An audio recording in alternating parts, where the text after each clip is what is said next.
नमस्कार, आप देख रहे हैं हमारी खास पेशकश सुनो सरकार रोको हड़ताल। जी हां, मध्य प्रदेश में अगले साल विधानसभा चुनाव होने वाले हैं, जिसको लेकर बीजेपी और कांग्रेस अपनी अपनी तैयारियों में जुटी हुई है। खजाना खाली होने के चलते राज्य सरकार खासी चिंतित हो गई है, तो दूसरी तरफ कर्मचारी संघ लगातार राज्य सरकार की चिंताएं बढ़ाते नजर आ रहे हैं और हड़ताल के रास्ते अपनी मांगे मनवाने की कोशिश में जुटे हुए हैं।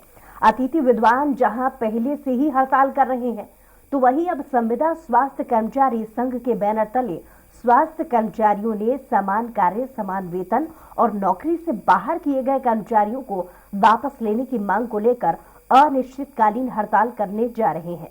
कर्मचारियों की यह हड़ताल 15 दिसंबर यानी कि कल से शुरू हो रही है। इस दौरान प्रदेश में 32,000 संविदा स्वास्थ्य कर्मचारी, जिसमें संविदा doctor, ANM staff, nurse, AYUSH medical officers, lab technician, data entry operator, accountant, block programme manager, DPM, DCM, BCM और फार्मासिस्ट हड़ताल पर रहेंगे। संविदा स्वास्थ्य कर्मचारियों की हड़ताल के चलते मूलक योजनाएं प्रभावित होंगी, जिनमें 100% कार्य ठप हो जाएंगे।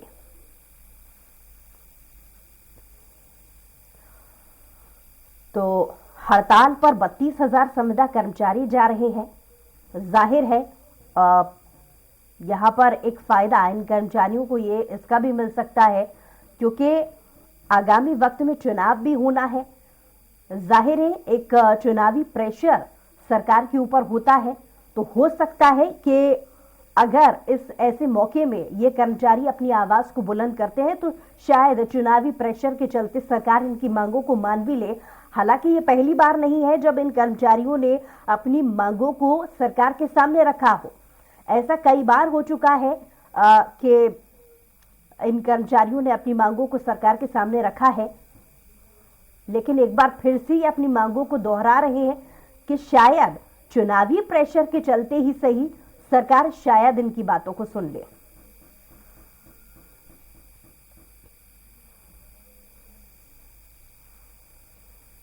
तो राज्य सरकार से इन कर्मचारियों की मांगे हैं। स्वास्थ्य कर्मचारियों का प्रदर्शन यही वजह है कि किया जा रहा है और बड़े स्तर पर किया जा रहा है। हम तस्वीरों में भी देख रहे हैं कि काफी संख्या में ये जो कर्मचारी हैं एकत्रित होकर अपनी मांगों को रख रहे हैं और हर एक की मांग यही है कि इनकी नियुक्ति परमानेंट तौर पर की जाए।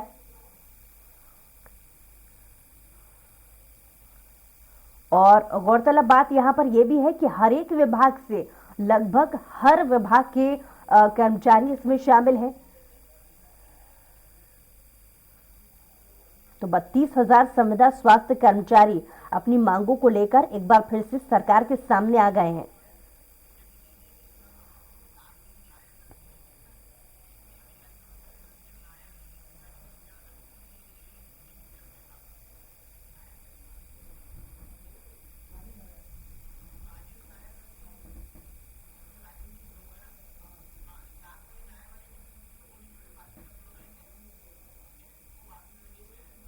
सुविधा के नियम बनाए थे।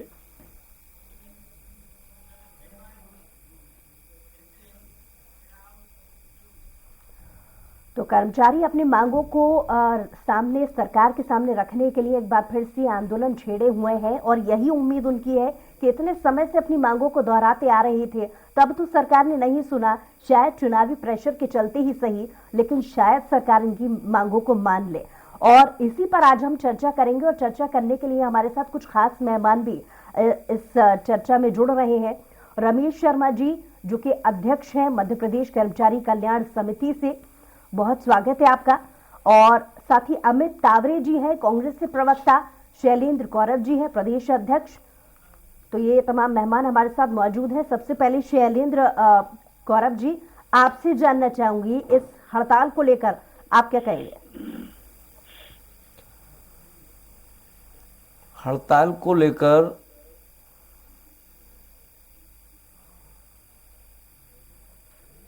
हमारे मुखिया हैं वो कर्मचारियों की मांगों को संज्ञान में लेते हैं, लेकिन कहीं ना कहीं विभाग के अधिकारियों को द्वारा निश्चित हम लोगों को गुमराह किया जाता है, जिससे बहुत ही ज़्यादा हमारे कर्मचारियों में आक्रोश व्याप्त है। हम लोग लगातार निरंतर ज्ञापन देकर चर्चा के माध्यम से मांगों को निराकरण के लिए निवेदन किया जा रहा है, परंतु विभाग के द्वारा कोई न समय दिया जा रहा है न चर्चा की जा रही है। इससे मुझे प्रतीत होता है कि हमारे प्रदेश के कर्मचारियों को जानबूझकर वो अनिश्चितकालीन हड़ताल पर पहुंचाना चाहते हैं। मैं माननीय मुख्यमंत्री जी से निवेदन करना चाहूंगा कि वो इस मामले को गंभीरता से लें और संज्ञान में लें।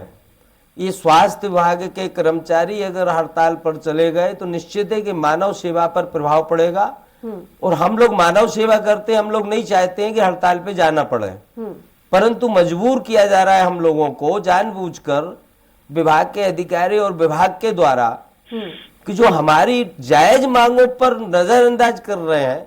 कई बार पीएस महोदय कमिश्नर साहब से सबसे चर्चा होने के बाद भी हमारी फाइलों को नजरअंदाज किया जा रहा है, प्रस्ताव नहीं भेजा जा रहा है संचालनालय स्तर से, तो कहीं ना कहीं हम लोगों को हतोत्साहित किया जा रहा है, शोषण किया जा रहा है। संविदा कर्मचारी मजबूरन हड़ताल पर जाने को मजबूर हो गए। इसके बाद हम सब रेगुलर कर्मचारी भी जाएंगे। हमारा स्वास्थ्य अधिकारी कर्मचारी महासंघ, जिसमें हमारे 13 संगठन शामिल हैं, संविदा स्वास्थ्य कर्मचारी, पैरामेडिकल, रेडियोग्राफर संघ, नेत्र सहायक संघ, हेल्थ डिपार्टमेंट अधिकारी कर्मचारी संघ। शैलेंद्र जी, लौट रही हूँ आपके पास क्योंकि हमारे साथ और भी मेहमान मौजूद हैं और समय को ध्यान में रखते हुए उनसे भी प्रतिक्रिया लेना है। रमेश शर्मा जी भी हमारे साथ जुड़े हुए हैं, जो कि अध्यक्ष मध्य प्रदेश कर्मचारी कल्याण समिति के। बहुत स्वागत है आपका रमेश जी। जी जी। रमेश जी, आपसे रिएक्शन चाहूंगी कि मौका भी है, दस्तूर भी है, क्या ऐसे समय में कर्मचारी अपनी मांगों को रखते हैं तो लगता क्या है आपको, सरकार कम से कम इस बार क्या मान सकती है? अपनी मांगों को मनवाने के लिए आप क्या और प्रयास कर रहे हैं या करेंगे? माननीय मुख्यमंत्री द्वारा पिछले कार्यकाल में ही संविदा कर्मचारियों के लिए नियम बनाए थे और विभिन्न विभागों में कार्यरत कर्मचारियों को जिनको नियमित पदों के विरुद्ध रखा था उनको 90% वेतनमान दिया गया है। इसी के साथ में विभागों में जो रिक्त पद है और जहां पर भर्ती की जा रही है 20% इनके लिए पद आरक्षित किए गए हैं कि इन संविदा कर्मचारियों को उन पर नियमित किया जावे जी। और सरकार लगातार इनको बहुत सारी सुविधाएं अलग अलग रूप में अलग अलग विभाग में दे रही है। लेकिन ये भी सही है कि कोरो जी ने जो कहा है कि स्वास्थ्य विभाग में छोड़ दें तो बाकी विभागों में तो लाभ मिल रहा है, लेकिन स्वास्थ्य विभाग में किसी कर्मचारी को संविदा के लिए अलग अलग नियम बना रखे हैं। समिति के माध्यम से हम प्रयास कर रहे हैं कि सरकार इस प्रकार से एक नियम बना दे, जैसे संविदा के नियम वो स्थायी कर्मियों के नियम बनाए हैं, कार्यवाहिक कर्मचारियों के नियम बनाए हैं, जन अभियान परिषद के नियम बनाए हैं। ऐसे नियम बना के उनको वेतनमान, वार्षिक वेतन वृद्धि, महंगाई भत्ता और एवं अन्य सुविधाएं नियमित कर्मचारियों को समान दे दे, इसके लिए प्रयास कर रहे हैं। ये भी सही है कि सुप्रीम कोर्ट और माननीय न्यायालयों के बहुत सारे आर्डर हैं कि सबको एक साथ नियमित नहीं कर सकते, उनकी प्रक्रिया है, लेकिन फिर भी सरकार 20% नियमित पदों पर। शुरू में एक लफ्ज का इस्तेमाल किया था, मौका भी है दस्तूर भी है, तो इस मौके और दस्तूर का कितना असर सरकार, राज्य सरकार पर पड़ता है ये देखने वाली बात है। लेकिन क्योंकि राज्य में इस वक्त बतौर विपक्ष की भूमिका कांग्रेस निभा रही है तो इसलिए रिएक्शन कांग्रेस से भी ले लेते हैं। अमित तावड़े, कांग्रेस की यहाँ तक सवाल है मैडम कांग्रेस का यहाँ तक सवाल है जी। उन्होंने वो भी 1.5-2 साल सत्ता में रहे हैं, वो कोई एक आदेश बता दे कि उन्होंने संविदा के लिए किसी कर्मचारी के लिए किया हो। ठीक है, उन्होंने तो एक ही काम किया है कि जो नियमित कर्मचारी थे उनसे भी बनता है। अमित उनका उन्होंने अगर 2 साल में कोई एक भी नियम आदेश बना तो बता दें। जी बहुत स्वागत आपका, सवाल आपके लिए आया, रमेश शर्मा पूछ रहे हैं आपसे। 2 साल में यदि कोई उन्होंने आदेश किया हो मैडम, सिर्फ उन्होंने एक आदेश किया था, वो डीएवी कर्मचारियों को नहीं मिला उनके कार्यकाल में। जवाब ले लेते हैं। वो जो अनुकंपा नियुक्ति दी गई और जो नियमित पद के भर्ती करे उसमें 70 से 90% दे रहे हैं। जवाब ले लेते हैं अमित तावड़े जी से। जी जी। अमित तावड़े जी, सुना आपने? अभी शर्मा जी शांत हो तो मैं अपना जवाब दूं। वो हो गए शांत, आप बोलिए।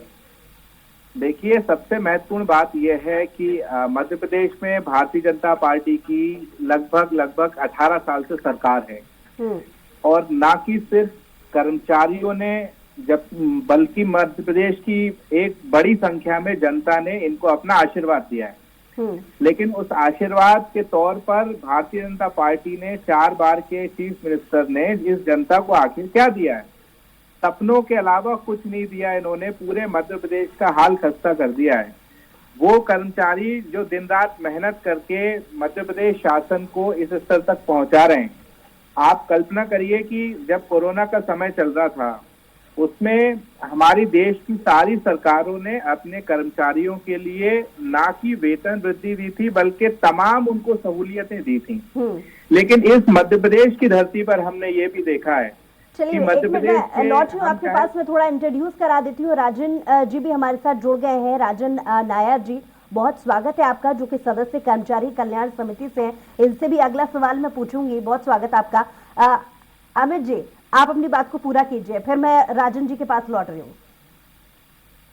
तो मेरा ये आपसे ये कहना है कि कोरोना जैसे समय में जब पूरे देश की सरकारों ने, प्रदेश की सरकारों ने अपने स्वास्थ्य कर्मचारियों की बहुत मदद करी, उनको नियमित करा, उनकी वेतन वृद्धि करी, लेकिन उस कोरोना काल के बाद कई ऐसे कर्मचारी थे जिनको अस्थायी तौर पर रखा गया था। इस मध्य प्रदेश की सरकार ने उनको नौकरी से निकालने का पाप किया है। ये इस मध्य प्रदेश की धरती पर हमने देखा है। चाहे हम सरकारी डॉक्टरों की बात करें, किस तरीके से सरकारी डॉक्टरों की हमारे यहाँ कमी है, उनकी मांगे नहीं पूरी की जाती हैं। हम चाहे मंत्रालय की बात करें या हम रेवेन्यू के कर्मचारियों की बात करें, आए दिन हड़ताल जो है हमको मध्य प्रदेश में देखने को मिलती है। ये स्थिति मध्य प्रदेश की तब है जब मध्य प्रदेश के हर व्यक्ति के ऊपर बिल्कुल सीधा सवाल था। पूरे 2 साल का ब्यौरा मांग रहे थे रमेश शर्मा जी। इनको बिल्कुल हक नहीं है हमसे।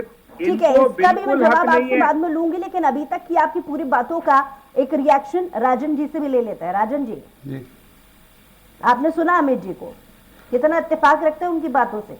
नहीं, इत्तेफाक तो बिल्कुल नहीं रखते हैं। रहने का मौका बहुत, भले 15 साल पहले, लेकिन एक समय था कांग्रेस का भी। नहीं, इत्तेफाक तो बिल्कुल नहीं रखते हैं, क्योंकि ये मध्य प्रदेश की 7 करोड़ की जनता जानती है कि हम लोगों ने कर्मचारियों के लिए क्या क्या किया है। अभी स्टूडियो में बैठ के गिराना तो बहुत लंबा समय हो जाएगा, लेकिन 2 साल का कार्यकाल कांग्रेस का भी देखा है सरकार लोगों ने कि इन लोगों ने कर्मचारियों को कितना दमन किया है। हमारी सरकार ने निरंतर कर्मचारियों की मांगों का निराकरण किया है। और अभी जो, जैसा हमारे अध्यक्ष महोदय बता रहे थे, राज्य सरकार ने कर्मचारी कल्याण समिति बनाई हुई है और हम लोग सभी कर्मचारी संगठनों से मांग पत्र लेकर और जो भी जायज और मांगे हैं उसको निराकरण करने का प्रयास कर रहे हैं। अभी हम लोगों ने इसको 2 भागों में विभाजित कर लिया है। एक गैर वित्तीय मांगे रखी है, वित्तीय मांगे रखी है। तो गैर वित्तीय मांगे हमने करीब 15-16 गैर वित्तीय मांगे हैं। उस पर हम लोग, ऐसा सरकार का मानना यह है और हमारे अध्यक्ष जी ने अभी बोला होगा कि गैर वित्तीय मांगे सरकार मांग सकती है, उस पर काम चल रहा है। जहाँ तक वित्तीय मांगों का सवाल है, सरकार थोड़ा सा विचार कर रही है कि कौन कौन सी ऐसी मांगे हैं जिन पे आसानी से करी जा सकती है। मेरा यहाँ पे एक मामला और कहना चाहता हूँ। आपका सवाल किससे, बीजेपी से या कांग्रेस से? क्योंकि आपने, मैं ये सवाल इसलिए कर रही हूँ क्योंकि कुछ देर पहले आपने जिक्र कांग्रेस के 2 साल के कार्यकाल को लेकर के किया था, लेकिन जब आप अपनी मांगे रख रहे हैं उस वक्त में बीजेपी की सरकार है, तो ऐसी नौबत आ रही है बीजेपी के कार्यकाल में, तो सवाल तो उससे भी उठते हैं। नहीं, देखिए कांग्रेस, अभी तो अमित जी जो बोल रहे थे उसका मैंने जवाब दिया है। सरकार किसी की भी हो, लेकिन जैसा कि कर्मचारी संघ की जो मुख्य सूत्रें मांगे हैं, उनको अगर नहीं माना, सरकार ढुलमुल रवैया अपना रही है और बार बार कोशिशें करने के बाद भी नहीं मान रही है, आप अलग अलग तरीके अपना रहे हैं, तो जिस सरकार से सवाल है तो जवाबदेही तो उसकी है। नहीं, बिल्कुल हमारी जवाबदेही है, हम स्वीकार भी करते हैं और सरकार ने इसके लिए कर्मचारी कल्याण समिति बनाई हुई है। और कर्मचारी कल्याण समिति जो है, इसके रमेश शर्मा जी इसके अध्यक्ष हैं, हम लोगों ने सभी लोगों का मांगों को एक जगह करा हुआ है और हम लोग उसको निराकरण करने का प्रयास कर भी रहे हैं। सरकार की जानकारी में सभी कर्मचारी संगठनों की और सभी कर्मचारियों की मांगे हैं और अभी जैसा कि अध्यक्ष जी ने बताया है कि उसमें काम चल रहा है और बहुत जल्दी उसमें निर्णय आने की उम्मीद भी है। ऐसा सभी कर्मचारी संगठन मान सकते हैं इस बात को। ठीक है, राजेंद्र जी से एक रिएक्शन ले लेते हैं, सुरेंद्र जी से एक रिएक्शन ले लेते हैं। सुरेंद्र जी, बिल्कुल ये बात सही है कि कर्मचारी हित में स्वास्थ्य, चिकित्सा, शिक्षा, आयुष विभाग में बहुत सारी मांगों का निराकरण हुआ है और बहुत सारी मांगों का निराकरण जानबूझ के नहीं किया गया है। संबंधित अधिकारियों के साथ बैठ के कई दौर की चर्चा हुई है, परंतु निर्णय होने के बाद भी प्रस्ताव अगर संचालनालय से नहीं जाना, ये बड़ा दुर्भाग्य है। तो मैं तो माननीय मुख्यमंत्री जी से सीधा निवेदन करना चाहता हूं कि वो बहुत ही गंभीरता पूर्वक विचार करके स्वास्थ्य कर्मचारियों अधिकारियों के मामले में एक बैठक बुलाए और बैठक में अधिकारियों को निर्देश दें कि इनकी जो मांगे इनका तत्काल निराकरण करें, अन्यथा अनिश्चितकालीन हड़ताल निश्चित होनी है, क्योंकि मांगों का निराकरण विभाग स्तर से नहीं हो रहा है। माननीय मुख्यमंत्री जी ने स्पष्ट कहा था कि संविदा एक शोषण है, और उसके बाद 2018 की नीति बनी। नीति कोई कर्मचारियों ने नहीं बनाई, नीति शासन ने बनाई, सरकार ने बनाई। उस नीति का पालन करने में अधिकारियों को क्या दिक्कत है, क्या परेशानी है? कई मामले ऐसे कैडर वाइज हैं जिनका सिर्फ क्रियान्वयन होना है, विभाग को आदेश जारी करना है, उसमें तो पैसा भी नहीं लग रहा ना सरकार का, तो क्या दिक्कत है उसमें आदेश जारी करने में? तो ऐसी कई विडंबना है जो हम सब कैडर के कर्मचारी, जितने भी स्वास्थ्य से जुड़े संगठन है, सब त्रस्त हो चुके हैं विभाग के अधिकारियों से और विभाग से। तो मेरा तो आपके माध्यम से माननीय मुख्यमंत्री जी से निवेदन करता हूं कि वो संज्ञान में ले। राज्य कर्मचारी कल्याण समिति, हमारे अभी अध्यक्ष महोदय जी बोल रहे हैं, निश्चित है कि वो लगातार कर्मचारियों के संपर्क में, संगठनों के संपर्क में है, लगातार पत्राचार भी कर रहे हैं जी। लेकिन क्रियान्वयन क्यों नहीं हो रहा है, ये बड़ा दुर्भाग्य है।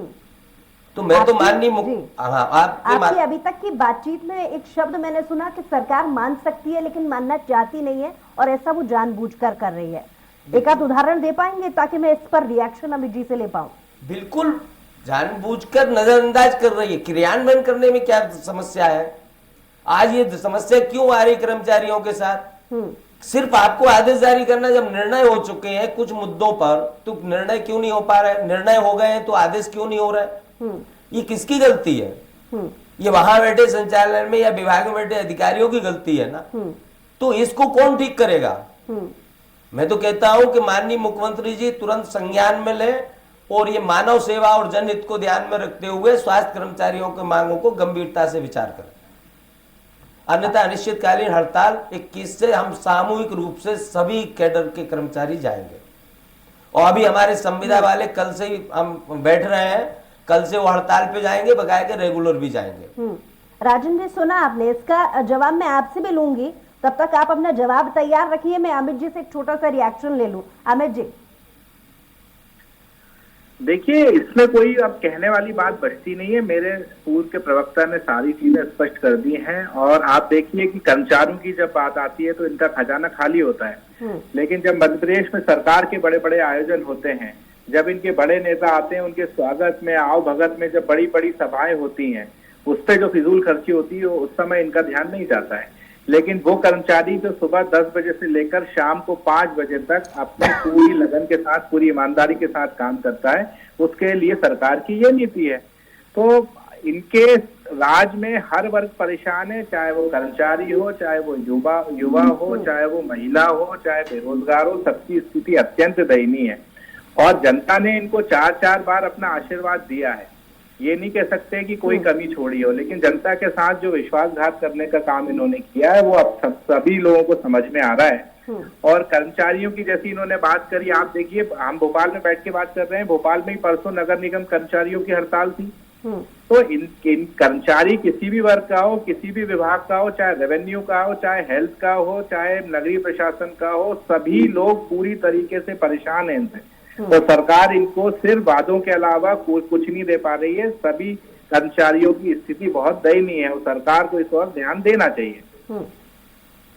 राजन जी, आपने दोनों ही को सुना है, इतना समय आप सुन रहे थे। अमित जी की तरफ से ये कहना है कि सरकार जो है वो सिर्फ माखौल उड़ा रही है या नजरअंदाज कर रही है, और दूसरी तरफ यहाँ पर सुरेंद्र जी कह रहे हैं कि इम्प्लीमेंट नहीं हो रहा है, मंजूरी मिल रही है लेकिन उसके बाद भी इम्प्लीमेंट नहीं हो रहा है, यानी कि जो समन्वय की स्थिति है वो कहीं ना कहीं बन नहीं पा रही।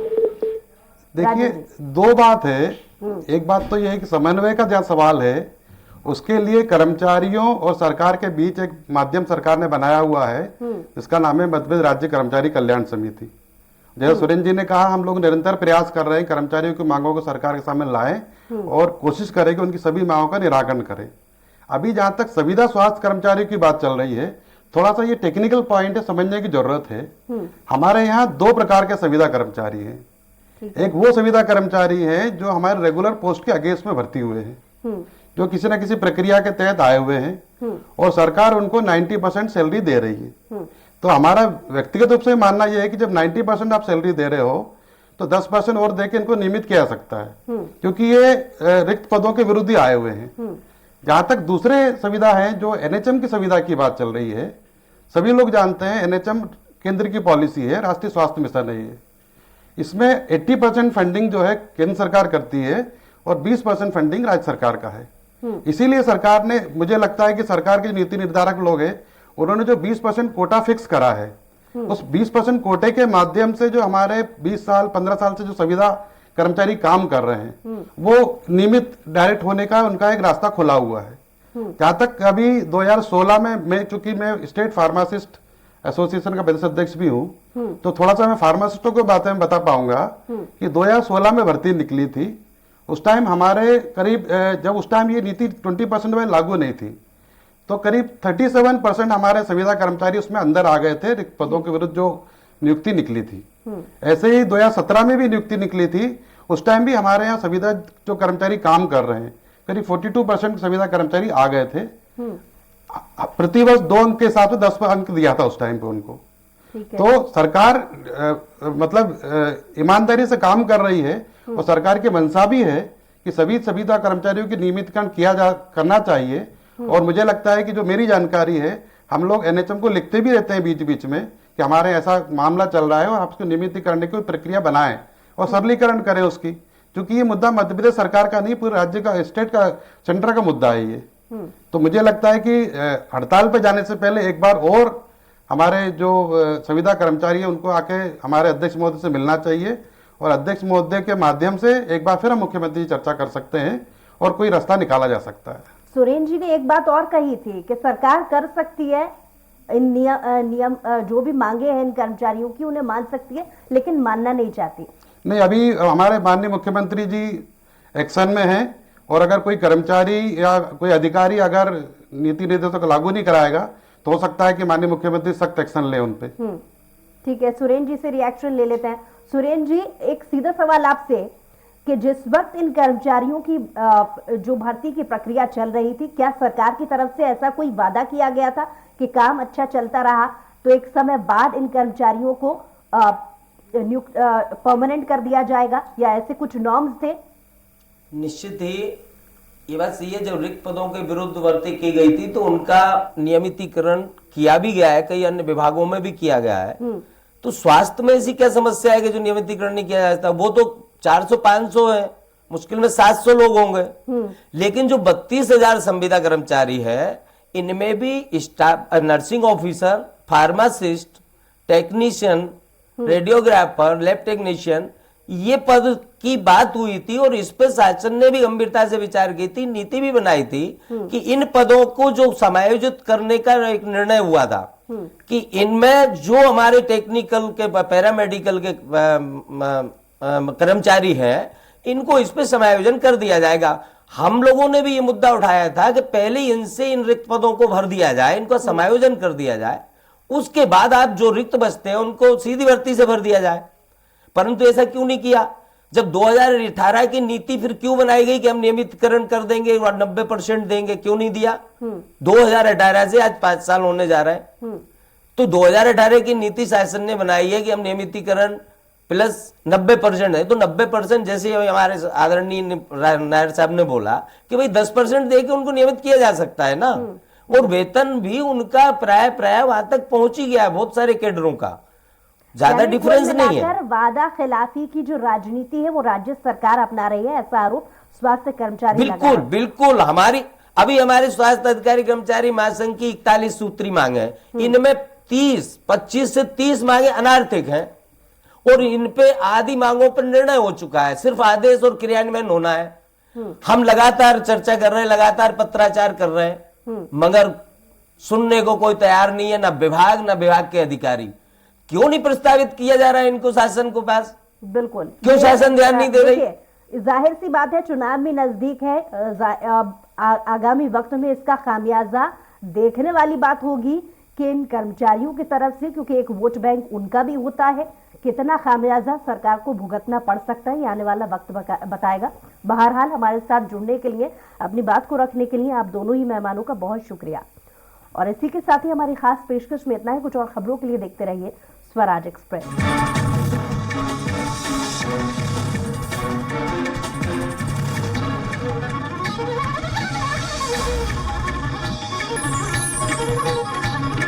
Thank you.